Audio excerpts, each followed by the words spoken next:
एक ऋषि अपने आश्रम में भजन पूजा करते थे।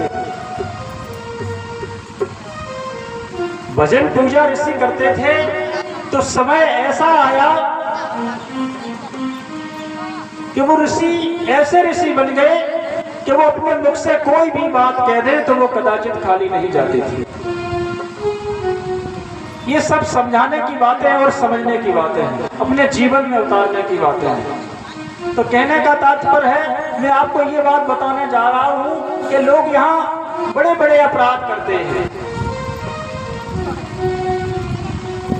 95% आदमी मांसाहारी हो गए, छोटे छोटे बच्चे शराब पीने लगे, उनको अपने भविष्य का ही ज्ञान नहीं कि मेरा भविष्य बन रहा है या बिगड़ रहा है। तो राजा एक जंगल में शिकार करने गए और शिकार करते करते उनको जब रात हो गई और शिकार क्या मिला कि 2 खरगोश जा रहे थे और राजा ने उन खरगोशों को अपने एक ही बाण से दोनों खरगोशों को भेद लिया और राजा ने वो धनुष बाण उठाया और शिकार लेकर के अपने घर के लिए प्रस्थान कर गए। रास्ता चलते चलते राजा अपना रास्ता भूलकर और एक दूसरे रास्ते पर भटक गए।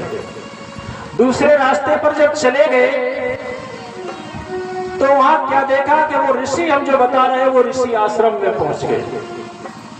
तो वो ऋषि आश्रम में जब पहुंचे तो राजा ने देखा ये मेरा महल तो नहीं है, ये मेरी नगरी तो नहीं है, मैं कहां आ गए। राजा ने जब ध्यान से देखा तो एक ऋषि बैठे हैं और उन ऋषि के सामने राजा ने घोड़े से उतरकर और धनुष बाण छोड़कर और राजा ने उस ऋषि को प्रणाम किया। राजा ने जब ऋषि को साष्टांग प्रणाम किया तो ऋषि की आंखें खुली। ऋषि ने पूछा, कहिए बेटे कहां से आना हुआ राजन?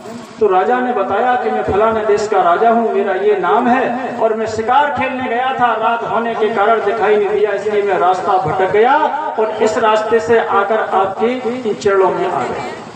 तो कहिए बात क्या है? ऋषि वर पूछ रहे हैं, अपनी बात बताइए। तो राजा ने बताई कि बात ये है महाराज कि यहाँ कोई दिखाई नहीं दे रहा, मुझे नजर नहीं आ रहा है और आप ही दिखाई दिए, तो आप मुझे ये बता दो कि मुझे मेरी नगरी का रास्ता कौन है, मैं अपनी नगरी में जाना चाहता हूँ।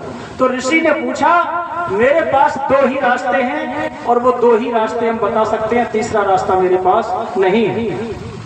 तो राजा ने कहा, महाराज बताइए वो कौन से 2 रास्ते हैं? तो ऋषि कहते हैं उस राजा से, मेरे पास 2 रास्ते हैं, एक धर्म का रास्ता है और एक अधर्म का रास्ता